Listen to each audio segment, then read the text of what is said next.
Happy New Year. So I wanted to hop on here and have a quick talk about what my take is on what happened with the real estate market in 2021. As you all know, we've been dealing with the pandemic and lifestyles have changed. There's a ton of people who are now working from home indefinitely, which is turning out to be a good thing for a lot of people. A lot of people enjoy that, not having to deal with a commute to and from work every day and getting to see their family more. So this has morphed into people wanting a really nice space to live in, which totally makes sense. But to kind of determine how we've gotten into this bidding war stage that we're in this low inventory market that we're in, we have to look back at the past 20 years or so to see how we got here. So way back when in 2020, George Bush put out this initiative. It was called the American Dream, where he wanted to push homeownership. And he was very successful at that because in 2020, when he started, the homeownership was hovering around 64%. So that means that 34% were renters. And now you also have to look at population growth. So what is population growth? It's the amount of live births plus immigration minus deaths. So on average, the United States has been growing about 2.5 million people a year.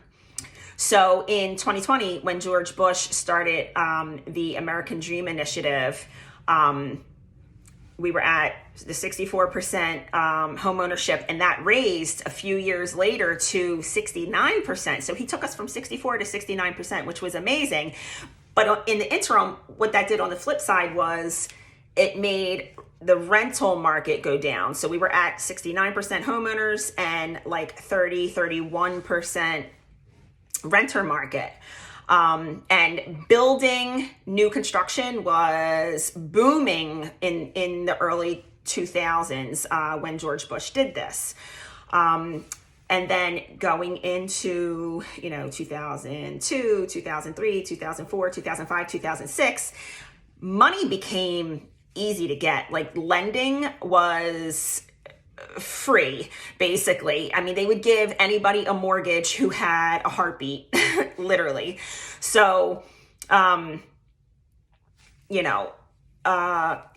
added 14.6 million housing units in that term that George Bush had this initiative.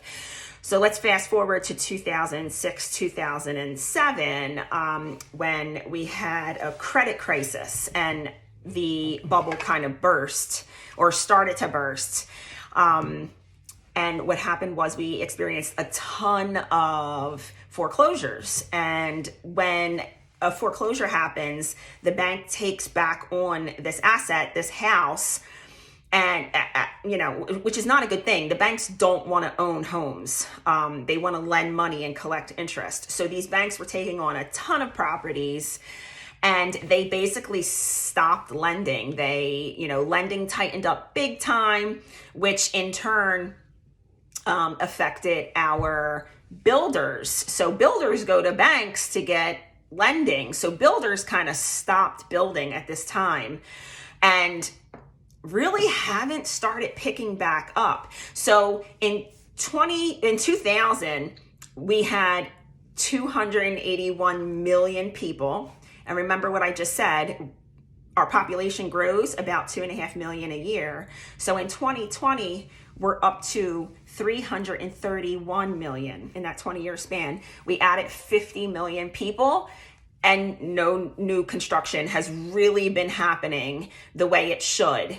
To keep up with that pace, the builders would have to be building a lot more properties than they have been. So it's a serious supply and demand issue.